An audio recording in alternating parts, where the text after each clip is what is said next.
Assalamualaikum warahmatullahi wabarakatuh. Kembali lagi dengan saya Adil Jihad Darmawan, mahasiswa jurusan Bahasa dan Sastra Arab semester 3 dari Yayan Senurjati Cirebon. Dalam video kali ini saya akan memaparkan terkait semantik. Jadi mari simak videonya ya. Konsepsi semantik. Semantik berasal dari kata Yunani sema yang berarti nomina atau tanda, atau dari kata samaino, perba atau menandai. Nah, semantik pada tahun 1897 dinyatakan dengan tegas bahwa semantik ini sebagai ilmu makna baru melalui esai De Semantique oleh M. Briel. Jenis makna. Yang pertama yaitu ada makna leksikal. Makna leksikal merupakan unsur-unsur bahasa sebagai lambang atau peristiwa dan lain sebagainya, dan mempunyai unsur-unsur bahasa lepas dari penggunaannya ataupun konteksnya. Makna leksikal adalah makna yang bersifat tetap. Oleh karena itu, makna ini sering disebut dengan makna yang sesuai dengan kamus. Dua, yaitu ada makna gramatikal. Makna gramatikal adalah makna yang berubah-ubah sesuai dengan konteks pemakainya. Kata ini sudah mengalami proses gramatikalisasi, baik penyimbuhan, pengulangan, ataupun pemajemukan. Maka makna gramatikal ini disebut makna kontekstual atau makna situasional. Namun bisa pula disebut makna struktural karena proses dan satuan-satuan gramatikal selalu berkenaan dengan struktur ketatabahasaan. Salah satu contoh makna gramatikal yaitu ada contoh katanya itu kuda, ada berkuda, ada kuda-kuda. Nah, seperti itu. Yang ketiga yaitu ada makna referensial. Makna referensial adalah sebuah kata yang memiliki referensi atau acuannya, sehingga sebuah kata dapat disebut bermakna referensial kalau ada referensinya atau acuannya. Kata-kata seperti kumbang, biru, dan buku adalah termasuk kata-kata yang bermakna referensial karena ada acuannya dalam dunia nyata. Yang keempat yaitu ada makna non-referensial. Makna non-referensial adalah kata yang tidak mempunyai acuan dalam dunia nyata. Contohnya kata dan, atau, dan karena. Kata-kata tersebut tidak mempunyai acuan dalam dunia nyata. Yang kelima itu ada makna kata denotatif.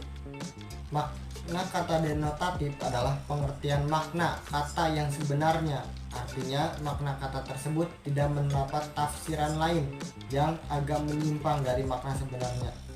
Contoh, ayam itu mati. Nah, mati berarti kan tidak bernyawa gitu. Lalu yang keenam ada makna konotatif. Makna konotatif yaitu adalah sebuah kata disebut mempunyai makna konotatif apabila kata itu mempunyai nilai rasa baik positif maupun negatif. Positif dan negatifnya nilai rasa sebuah kata seringkali juga terjadi sebagai akibat digunakannya referen kata itu sebagai sebuah perlambang. Jika digunakan sebagai lambang sesuatu yang positif, maka akan bernilai rasa yang positif. Dan sebaliknya, seperti kata santri. Nah, santri itu identik dengan orang-orang yang sering mengaji lah, berarti positif. Sedangkan ada anak pang. Nah, anak pang itu kan biasanya hidup di jalanan gitu kan, terus kumuh gitu kan orangnya, jadi bisa kadang dicap negatif begitu. Lalu yang ketujuh ada makna asosiatif. Makna asosiasi adalah makna kata yang berkenaan dengan adanya hubungan kata itu dengan sesuatu yang berada di luar bahasa. Misalnya kata melati berasosiasi dengan sesuatu yang suci atau kesucian. Kata merah berasosiasi dengan berani. Makna asosiasi ini dipengaruhi oleh unsur-unsur psikis atau pengetahuan dan pengalaman. Lalu yang kedelapan ada makna idiomatik. Makna idiom adalah makna yang tidak dapat diramalkan dari makna unsur-unsurnya, baik secara leksikal maupun gramatikal. Idiom dibedakan menjadi dua, yaitu idiom penuh dan idiom sebagian. Idiom penuh adalah idiom yang semua unsurnya sudah melebur menjadi satu kesatuan, sehingga makna yang memiliki berasal dari seluruh kesatuan tersebut.